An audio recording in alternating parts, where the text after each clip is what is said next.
Yes, guys, welcome back to Chelsea Fan TV. Welcome back to another transfer update show for you guys today. Wish I could say it was going to be a positive and optimistic episode, but it's not really a lot of good news. I do think we're going to break a couple myths in this show because I think there's a couple of topics that people are being paranoid about that really aren't as deep as people are making it out to be. We're going to discuss it. Obviously, we've got the terrible news regarding Wesley Fofana. Get well soon and God bless, because he's got no luck right now. Absolutely no luck, and I feel terrible for him. We're going to talk about this Maguire link, even though it's so mind-numbingly stupid. It makes absolutely no sense, but we'll delve into that too. There's a little bit on Gallagher, links with West Ham and Tottenham.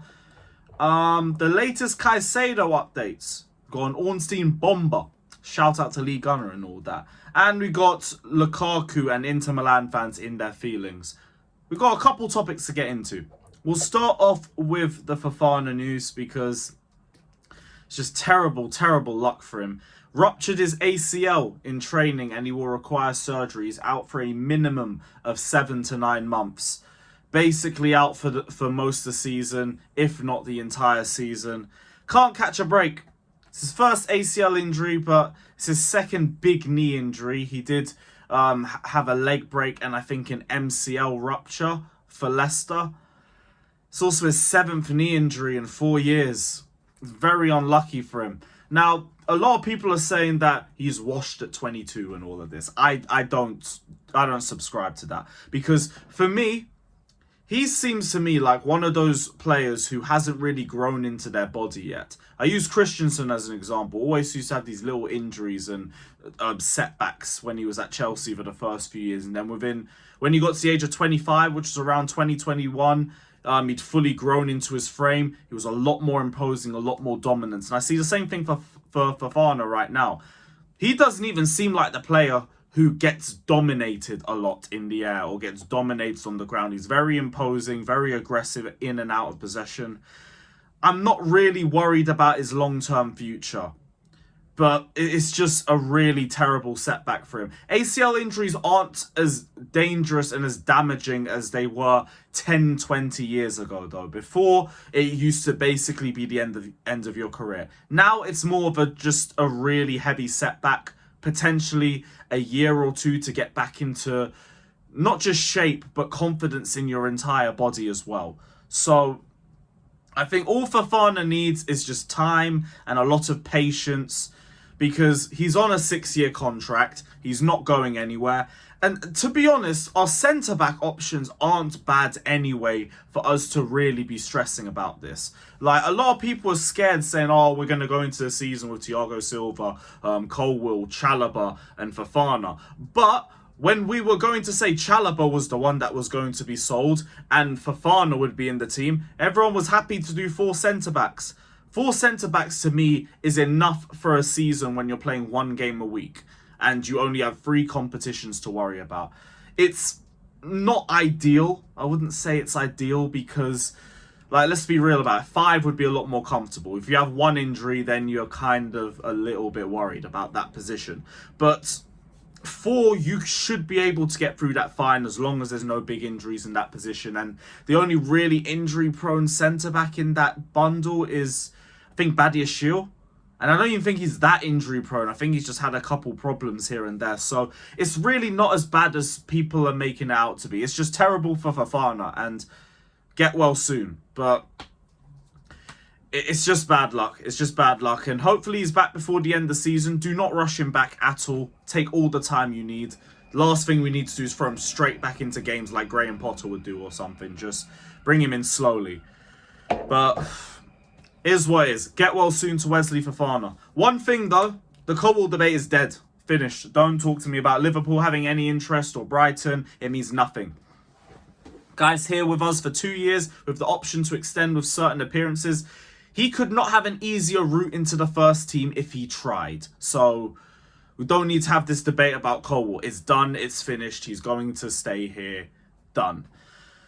But yeah, we might go in for another centre-back. Fabrizio Romano reported that Chelsea are going to look at it and decide over the next coming days and weeks. So, by the way, anyone worried about these stupid Maguire links, it's not gonna happen, man. Like, that would go against everything that our recruitment policy has been about for the last 2 seasons.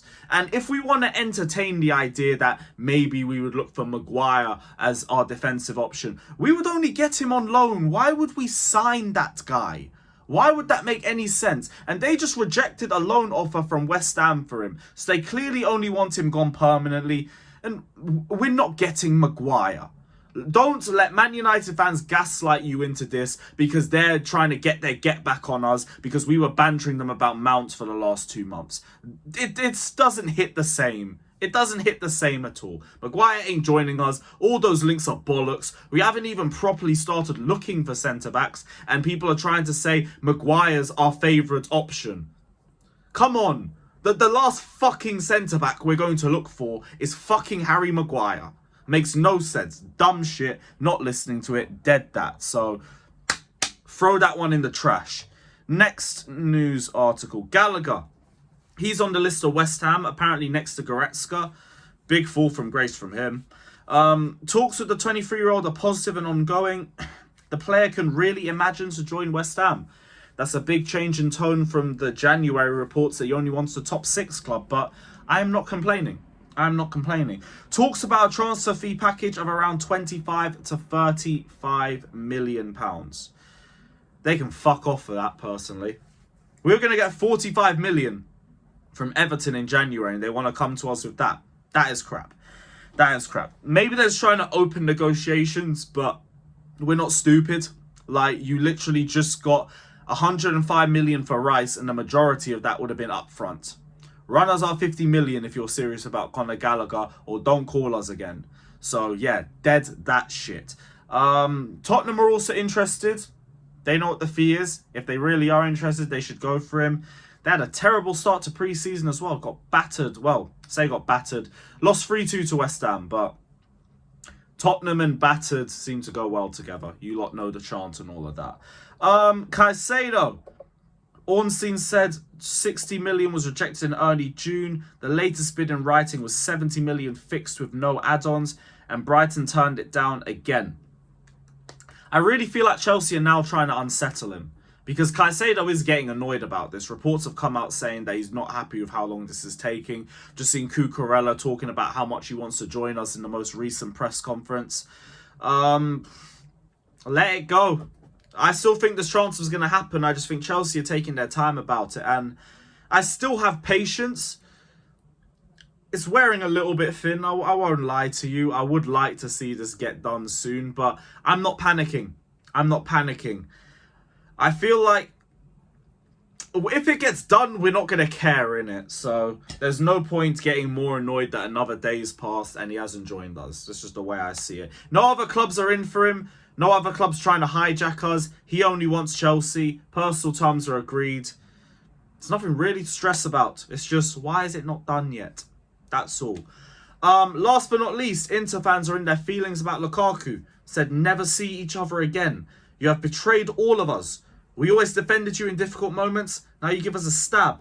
You are selling yourself to the highest bidder after kissing our badge. You're not a real man. Boo-hoo. You fucking sensitive dickheads. You deserve this, by the way, for trying to haggle down Lukaku, because now he feels insulted about it. And well done, you insulted Mr. Ego. Now we don't want to join you guys anymore. If you lot expected loyalty from fucking Lukaku, you're as stupid as you sound with that article. And by the way, they're the same fan base who told him to basically get along with Cagliari fans that racially abused him, and they tried to say it's all just part of the game and all of that. Get out of here. Washed club, washed fan base. I'm glad you're not getting Lukaku. I hope the Juve move fools so AC Milan come in and then you have to deal with him packing you lot in derbies. That's what I would really like to see. Hold that Inter Milan. Unbearable fan base. Stingy ass football club. Couldn't have happened to a worse team. With that, we're wrapping up. Big up everybody that's locked in though.